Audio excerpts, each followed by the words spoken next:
L'exploitation est située à Dizy, dans la vallée de la Marne. Et le vignoble, lui, s'étend principalement de Hauvillers à Mareuil-sur-Ailly, c'est-à-dire Hauvillers, Dizy, Ailly, Mareuil-sur-Ailly, qui sont exposés sur plein sud, sur le versant nord de la vallée de la Marne. Nous sommes la troisième génération depuis que notre grand-père a créé sa propre marque en 1935.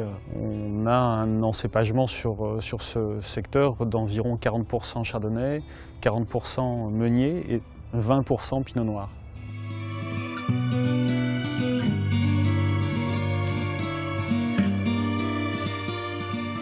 Nous avons beaucoup de chardonnay sur un des plus grands crus de pinot noir, Ailly. C'est un choix bien volontaire puisque nous produisons un champagne issu uniquement de chardonnay, un blanc de blanc d'Ailly. Ça remonte un petit peu à l'historique de la maison.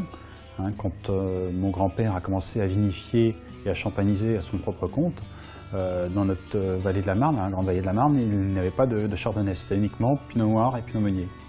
Mais pour faire des champagnes traditionnels, il a fait partie des premiers vignerons à implanter le chardonnay dans notre région, et notamment sur le terroir d'Ailly. En 1950, mon grand-père et mon père ont été les premiers à faire une cuvée blanc-blanc d'Ailly à Grand Cru.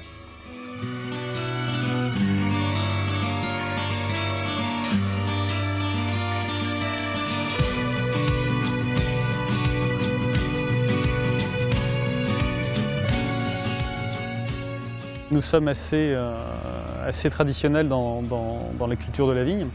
On s'adapte, on ne cesse d'évoluer. La remise en question est constante puisque, comme tout le monde, on est bien sensible à l'environnement.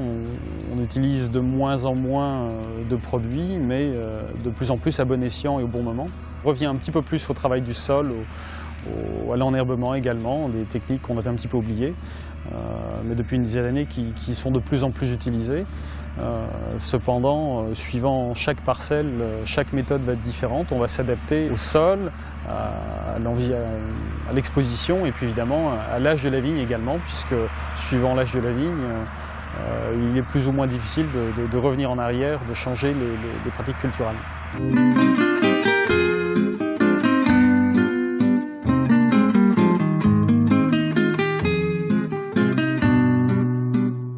Nous avons une trentaine de parcelles différentes, donc nous essayons de réaliser une vinification parcellaire, c'est-à-dire que nous vinifions séparément, parcelle par parcelle, jusqu'à la période de la dégustation d'assemblage.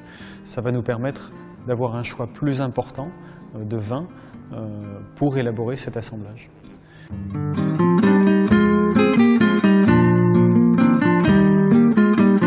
Nous avons la chance d'avoir un terroir qui a beaucoup de caractère, beaucoup de maturité également, donc des vins qui sont déjà relativement sensibles à l'oxydation. Donc en cuverie, durant la vinification, on va au contraire protéger les vins de cet oxygène. Donc nous n'utilisons pas du tout de foudre ou de barrique pour limiter cette oxydation. Aujourd'hui, c'est pareil avec des nouvelles méthodes, c'est l'inox. Le but étant de s'adapter au terroir, c'est ça le plus important. Limiter l'oxydation du fait du caractère des vins qui sont déjà assez puissants.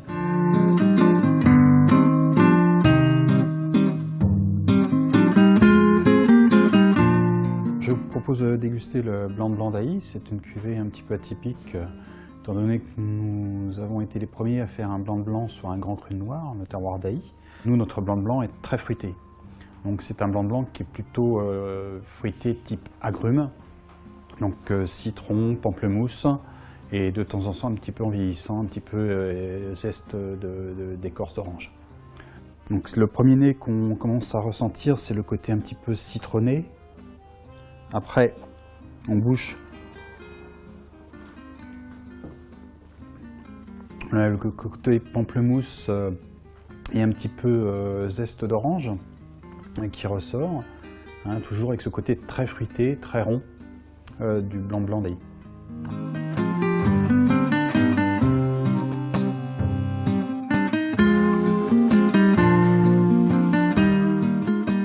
Voilà la bouteille Club, trésor de champagne, donc millésime 2004. Donc, assemblage de 70% chardonnay et 30% pinot noir. Donc on voit tout de suite la différence de couleur avec le blanc de blanc du fait de son assemblage de pinot noir. Bon, il y a toujours des reflets jaune-vert qui sont dus à la grosse proportion de chardonnay, mais avec un ton un petit peu plus doré, or, dû au pinot noir. Millésime 2004, donc pour nous très grande année, très bel équilibre, avec des arômes déjà un petit peu d'oxydation, mais qui restent des arômes très positifs d'oxydation. Toujours ce côté agrume qui ressort au blanc de blanc, même si ce n'est pas forcément du blanc de blanc d'Ailly, mais on est quand même dans les mêmes typicités d'arômes. Donc arôme très fruité, style agrume, et le côté fumé du pinot noir qui arrive un petit peu après. En bouche, on retrouve toujours le même style d'arôme, hein. Des arômes d'agrumes et de fumée dû au pinot noir.